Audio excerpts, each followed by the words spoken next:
right, well, thank you everyone for coming today. I want to start by asking you guys, by raise of hands, how many of you remember being kind of young and being asked, what do you want to do when you grow up? Right?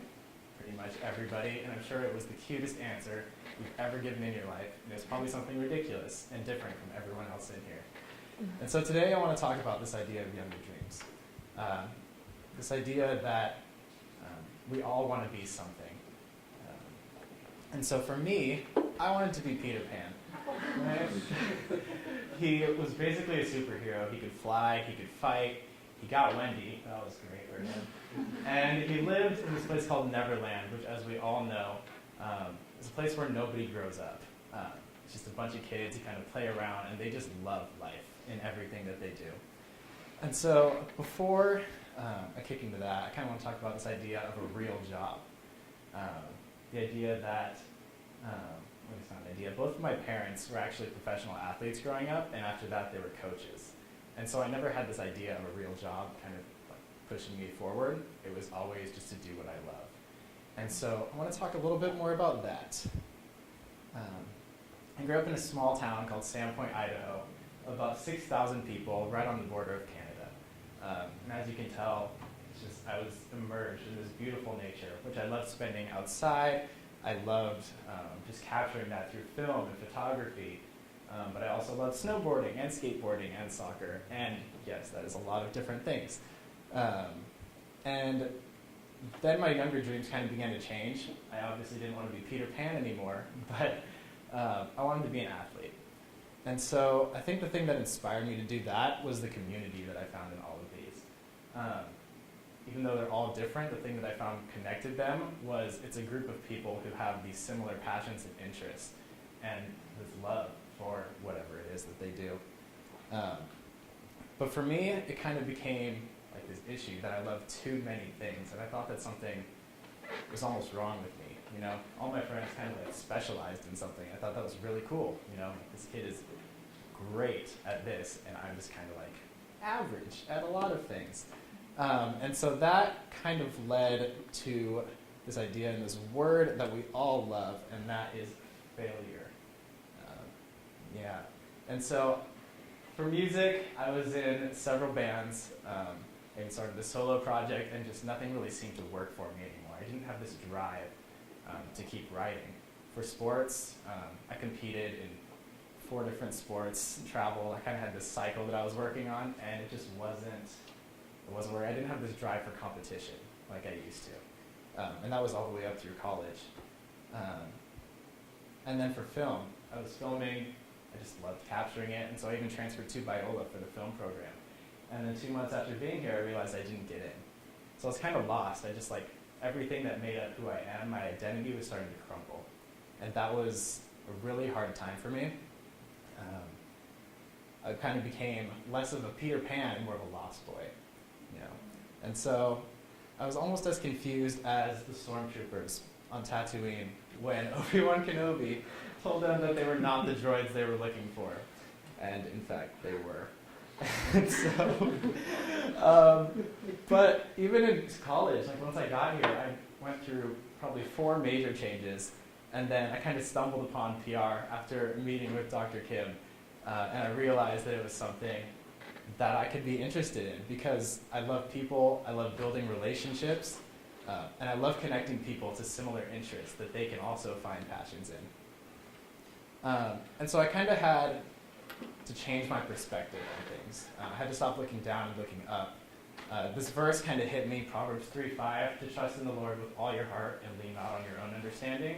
And that in all your ways you need to acknowledge him, and he will set your path straight. So this whole time, I was working towards these certain goals. Meanwhile, God was working on something so much bigger. And so, especially here at Biola, we kind of throw around this word calling a lot. And I could not figure out what to do. And then it kind of hit me, what if we can have multiple callings? So in one of my classes, Organizational Comm, Dr. Malloy talks about this idea that your calling is a mix of your passions and your skills, and that's your strengths. It's the place where deep gladness and the world's great hunger meet. And I thought that was so cool, but there were so many things I wanted to do. And I realized That's not something that I can really get in school. I can't study that. There's not a job that kind of fits everything I love to do. So I had to kind of assess that, and the term that I found for it was multi-potentialite, for people like myself with many interests and creative pursuits. And so I had to create it myself. So I started this brand called No Anchor. In early 2013, it became just a collaboration project between two friends and myself, where we just wanted to live this life where nothing can hold us back, even our failures. And so I want to show you guys kind of the first video we put together before we even were anything. We're just like, let's make a video, let's work with one of our favorite artists, and let's see what happens. So I want to show it.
So as a brand, we began to evolve and grow, and this idea of no anchor was starting to spread. And it was something we didn't really understand at first. It kind of became an outlet for us to meet other artists and individuals and creatives, but it also became an outlet for other people to be able to share their stories, which we weren't really expecting. For example, the kid on the upper right, Corey Jamison, is the #1 wakeboarder in the world right now. Underneath him, we have an entrepreneur telling how he was able to form a community out of that. And on the other side, we have two other athletes who just are able to share their struggles and how that the sports they're involved in can kind of push them out of that. So with No Anchor, I've been able to go to over 22 states, and this was in New York City. I've got to work with some bands that years ago I would have just camped out in line to meet them, and now they're some of my friends. And then not only bands and brands, but I've been able to work with like these brands who also cultivate community and want to inspire change. And so what you see here, all these happy faces, this was after like a long training week of camp. And I can guarantee that one of these kids going into it did not feel good enough. He didn't feel like he belonged there or that he was talented enough. And so I think there's two reasons for that usually. One is they either tell themselves they can't, or two, others will tell them they can't. And as No Anchor, I want to tell people that they can. I want to pick people up when they fall, because they will. And from personal experiences dealing with failure, I mean, for me, I had my faith, and that was something I could hold on to, but for others, they don't necessarily have that. And so being able to create something that can inspire this next generation of athletes, creatives, whatever they are, that's kind of what I want to do with this project.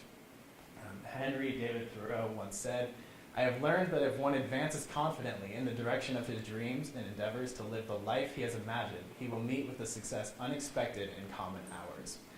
And not only do I want to inspire to do that, but I want to kind of inspire myself by that quote. And so I kind of realized that no anchor is what I want to do, and it had to turn into a business. So I resorted to apparel, something where people could take this idea of no anchor and wear it boldly on their chest.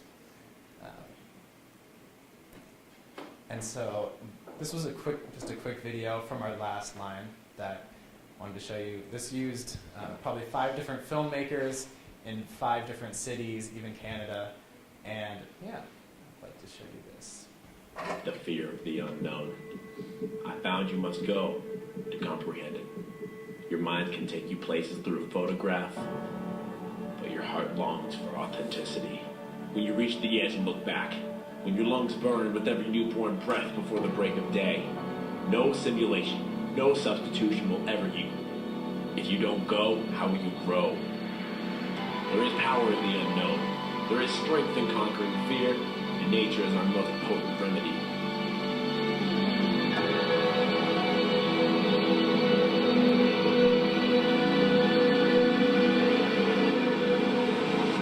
We live, we breathe, and so we move. We are the Western youths.